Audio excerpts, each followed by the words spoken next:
Hi, everyone. This is the Slay Foundation podcast, The Power of Storytelling. I'm Kat, and today we have Cheyenne Gordon on the pod with us. Hi, Cheyenne. Hi. Well, okay, a little background about Cheyenne. She graduated from West Texas A&M University with a Bachelor of Music, specializing in music therapy, and she is currently working at Hospice of Lubbock as their music therapist. So that's really interesting, cool. Cheyenne, do you mind telling us a little bit about what hospice is and what your role as a music therapist is within that service? Sure. So there are a lot of misconceptions about hospice care. A lot of people think that that's somewhere you go when you have, no other options left, and it's just somewhere that you go to die. But it's not that. So hospice and end of life care, you do have to have a terminal diagnosis. So a doctor thinks that you have 6 months or less to live. However, we've had patients on services for years. So it's not something that you go on just for a day and then you die. It's something that we get to explore what you want at end of life. So our job is to create a perfect end of life experience for all of our patients. So that's different for everyone, and it takes a whole team. Hospice is made up of an interdisciplinary team, so we have doctors, nurses, chaplains, me as a music therapist, social workers, aides. They're all involved in care so that we can provide a holistic approach to end of life care. So we address, physical needs and spiritual needs, social emotional needs, not just for the patient, but for the family and the caregiver. So it's a wonderful, wonderful way to let go of life and to move on to whatever you see as next, and to provide that closure for family and peace at end of life. So that's what hospice is and what we do. My role within that as a music therapist is to support that plan of care. So I address any needs that a patient has, whether that's physical symptoms that need to be managed or, spiritual fears at end of life that need to be discussed and processed. Say social isolation for our patients in nursing facilities or assisted living facilities. My goal is just to explore what that patient wants in end of life, what a perfect dying experience looks like for them, and then provide that best I can and be creative in ways. And that's why we use music. I use music in a lot of different ways. Sometimes just the lyrics can bring up a lot of good conversation about end of life and where they find peace, and exploring peace with them. Sometimes I use different aspects of music like rhythm and tempo and dynamics to work on physical symptoms that they're having, such as if they're short of breath, I can match the tempo of my music. I bring all live music, and I can match the tempo of the music with what their breathing pattern is. And then as what we call they become entrained to the music, I can manipulate, the rhythm to, bring down the respiratory rate. So we use lots of different aspects of music to address whatever that patient needs in that moment. So it's a very moment to moment, day by day thing that we just walk along beside them in a very difficult and emotional time in life. Yeah, from what I understand of the grieving process and the way people go through that in the stages with hospice, it's a very emotional and personal and heavy, but in some ways beautiful thing that people go through. How do you see your patients evolve, like with music? I know you brought up some examples, like in what ways do you see that happen kind of before your eyes? I think that's so interesting. So it's kind of different for every patient.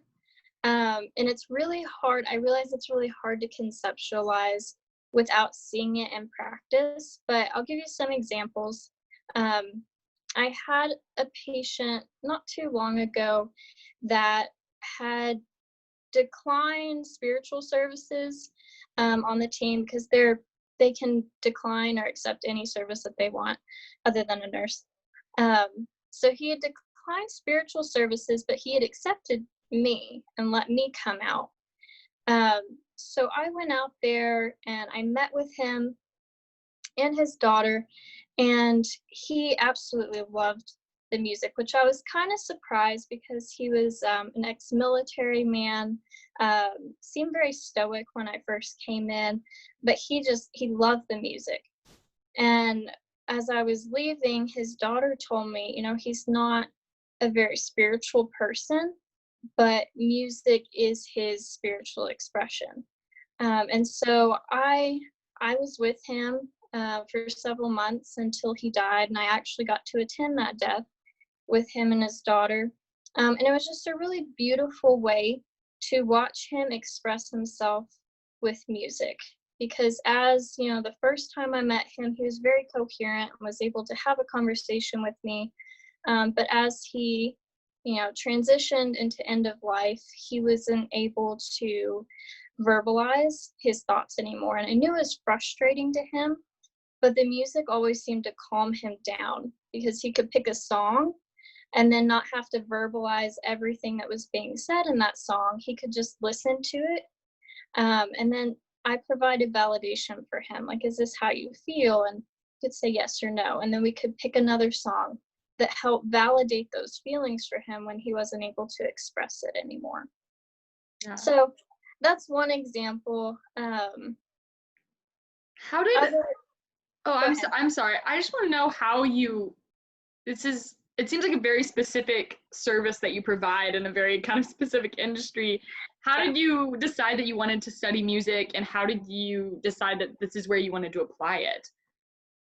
So I decided I wanted to study music therapy in 7th grade. So it was a long time back. There was definitely pit stops along the way that I didn't know if I wanted to be a music therapist, if I wanted to do other things. Even in college, I wasn't 100% sure at times. But my junior year of college, I fell into hospice and palliative care. I'd never really heard of music therapy in hospice and end of life care, because music therapists work in a lot of different populations. One primarily is kids and adults with special needs. So I thought that's what I would go into. But my junior year of college, I heard someone talk about music therapy in hospice. And unfortunately, at the time, I wasn't able to be exposed to it because it's definitely a growing profession. And so there weren't any music therapists working in hospice in the city that, the college I went to was.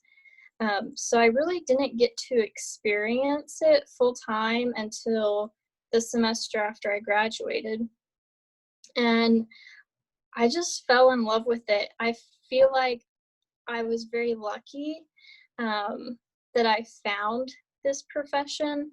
Um, I feel very blessed because it is definitely something that I love and I'm passionate about. And there's just so many little things that I would have never thought would have, put me here, but they did. And I'm very, very thankful for them because I love what I do and I feel very blessed to get to do it every day. How did you fall in love with music? What was your path with that? So when I was 6, I asked my parents for piano lessons for my birthday because we had an old piano and I wanted to learn it because my mom played.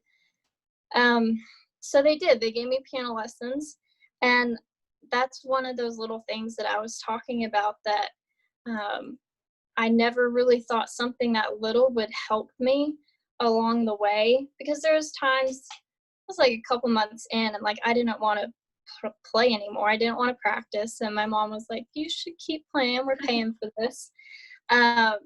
But taking those piano lessons was what got me through auditions into school and degree that I have.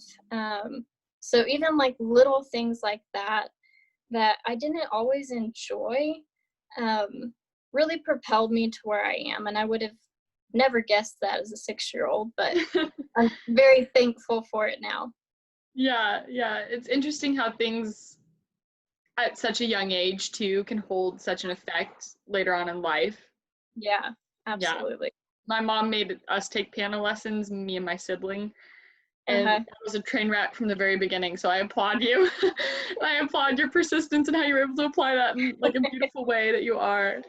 Uh, I know that what you do every day and the things you're seeing, they're very powerful, but they're also very heavy. And as like a young woman, how do you handle seeing so much, I guess, grief and death day to day? How do you come home and process that? That's a good question. That's something that I think I've been asked in every interview that I've done for hospice is what are your self-care techniques? Um, and because you're right, I don't think what I do is hard work, but it is heavy work. It's very heavy sometimes, especially going in to, 4 or 5 different scenarios every day. It's like a new thing's being put on your shoulders. And you're supposed to be there for the family. And sure, you can cry with them, but, you're there as the professional to guide them through that. So one thing that I really love, is that we travel to patients' homes. So I really use that time in between when I'm traveling, just in my car. I don't listen to music. I just process. I just kind of think about it, think about what I said, what should I do differently next time, um, and then let it go. And then when I step into the next home, this is, a fresh start. This is something new. I can't let what happened in my past session spill into, what they are going through now, because it's something totally different. Um, but I think the biggest thing for me, is I just have faith in a higher power, and I think that has really gotten me through, the things that I see, because, um, whatever whatever that higher power is to you, or to anyone, I think there's a lot of peace in that, knowing that this isn't all on you. Um, what you say and do is not the end all be all. Um, there's something bigger and better, and I think that's what gets me through. It gives me a lot of peace and comfort, um, that I fill up with, and so that I can, give that out to other people. Well, as so music therapy is a very specific industry, as you stated, and it's a growing industry. How would you, if someone was in your shoes, I don't know however long ago, but in high school or younger, what advice would you give to them if they were kind of interested in this? And what kind of steps do you think took that helped you and things like that? So the biggest thing is to, if you can, find a music therapist, and shadow them. Because one of the biggest things for me, and why, like I said, at some point in college, I was like, I don't know if I want to do this anymore. And it was because I never actually put myself in their shoes.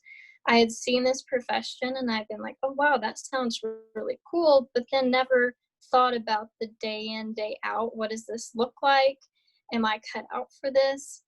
Um, and I realized in college that I wasn't really cut out to work with kids with special needs every day. I loved them, but I didn't have the emotional stamina to do it. And I didn't realize that until I was in my practicum in college and doing it every day.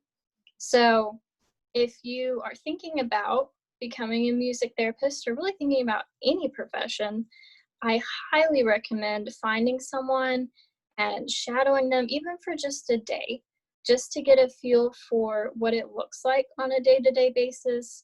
Um, and then think about, can I do this? do the skills and the personality that I have match what is required of this position? And there's lots of ways to find music therapists. Can always ask me, or there's an American Music Therapy Association that keeps a list of contact information of music therapists around the nation, around the world, and that's an easy access to those people as well. That's amazing. I did not know that something like that existed. That's fabulous. Yeah. I guess you have, from what it sounds like, you have a lot of interesting stories and obviously interesting experiences specific to what you do. What's the greatest thing you think you've learned from a patient or working with them, or the kind of the greatest outtake you've had with all of this? So working in end of life care, the greatest thing I've taken away from this is that my patients have forced me to think about death and dying.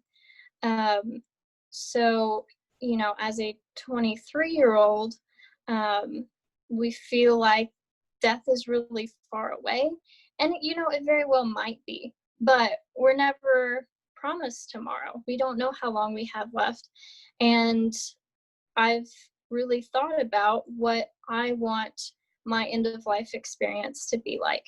And a lot of people, that might sound morbid to them, but I think we live in a culture that death and dying is very taboo, and we don't like to talk about it. We don't like to think about it, but there's a lot of peace in thinking about it and processing through it before it happens. There's a thing that we call anticipatory grief, and that's the grief process that we go through before whatever event happens. So if I were to lose a loved one and they're going through the disease process, I know I'm going to lose them. And so that phase, while they're still here, but I know I'm about to lose them, that's what we call anticipatory grief. And so there's a lot of that we can go ahead and work through. And it shouldn't like take up our lives. We shouldn't constantly be thinking about that. But I think that's one of the greatest things that I've taken away from my patients and from this job, is just forward thinking of what do I want my end of life experience to look like, because it can be a very, very beautiful time of life. And I'm really excited about all the stages of life that are to come, and dying is not excluded from that. I think being excited about all the stages of life is a great lesson for anyone to take away. And I think that's a perfect place to end on. So thank you so much for joining us, Cheyenne, today. Thank you so much for teaching us all about what you do and all the amazing work that you've done to help people. So we really appreciate it. I really enjoyed speaking with you. Well, thank you. I appreciate your time. Yeah, perfect. Thanks everyone tuning in the pod. Have a good day.